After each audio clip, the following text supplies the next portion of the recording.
Existe nesse momento aqui em Israel um temor sobre a segurança tanto da população quanto das autoridades, membros do governo. Aqui um exemplo: no domingo houve uma reunião do gabinete ampliado com a presença de todos os ministros que compõem a atual coalizão de governo. Essa reunião ela foi marcada para um local secreto, subterrâneo, e cuja localização precisa só foi enviada aos membros do governo, aos ministros do governo, há tempo apenas para que eles tivessem tempo, evidentemente, para se deslocar até o local onde se realizaria essa reunião, como de fato aconteceu. Um outro elemento também. No dia de hoje, segunda-feira, o primeiro-ministro Benjamin Netanyahu, ele decolou rumo a Washington, onde vai se encontrar pela 8ª vez com o presidente dos Estados Unidos, Donald Trump. Normalmente, o avião oficial israelense, que é o Knaf Tzion, Asa de Sião, ele parte do aeroporto de Tel Aviv, o aeroporto Ben Gurion, a principal porta de entrada e saída de Israel. Dessa vez não. O primeiro-ministro ele deixou o país, esse avião decolou a partir da base militar, base aérea da Força Aérea Israelense de Nevatim, no sul de Israel. Não houve um aviso para a imprensa sobre o horário em que haveria a decolagem e não houve o convite para que a imprensa voasse junto com o primeiro-ministro, a imprensa israelense, como muitas vezes acontece nessas coberturas internacionais, em viagens internacionais do primeiro-ministro. Há muitos sinais de que há um temor em relação a ataques contra membros do governo. Há esse temor, essa é uma informação. E o que eu acabo de listar são esses sinais, esses indicadores que mostram esse temor na prática.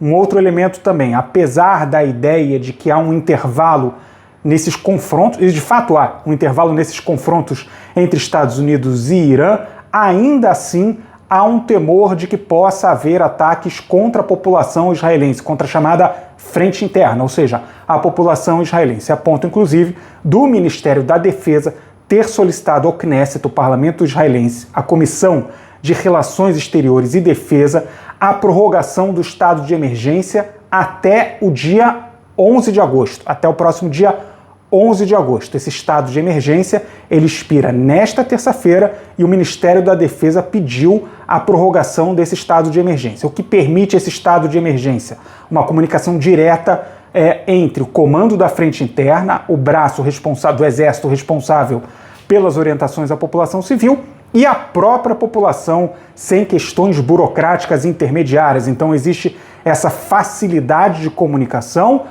do ponto de vista mais burocrático para ordens diretas à população, como fechamento de locais de trabalho ou a redução da quantidade, limitação de pessoas que podem estar presentes em situações de aglomeração pública, o fechamento do próprio aeroporto Ben Gurion em Tel Aviv, enfim, uma série de ordens possíveis que podem ser dadas em caso de necessidade, ou seja, a partir da possibilidade de um ataque direto contra a população israelense pelo Irã.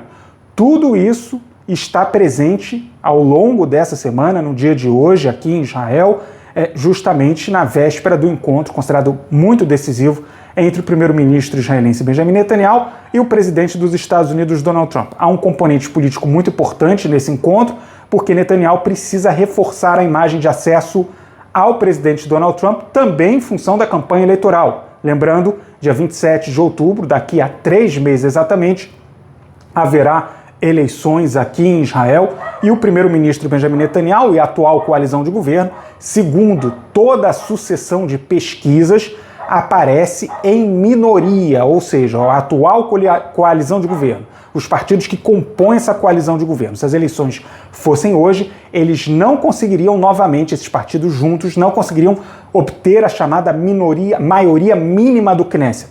120 assentos no Knesset, para formar um governo é necessário haver uma maioria mínima, ou seja, 61 assentos. Segundo as pesquisas, isso não deve acontecer na situação de eleições, pelo menos é o retrato do dia de hoje. Então a viagem internacional do primeiro-ministro Benjamin Netanyahu também tem esse elemento super importante do ponto de vista político. Ele precisa reforçar esses laços com o presidente Donald Trump, precisa reafirmar ao público israelense que ele é um líder recebido pelo presidente Donald Trump, a principal liderança internacional, o principal aliado de Israel, embora o presidente Donald Trump cada vez tenha menos acesso, ou seja, dê menos acesso ao primeiro-ministro Benjamin Netanyahu. Netanyahu fez muita força para ser recebido pelo presidente Donald Trump nessa terça-feira em Washington.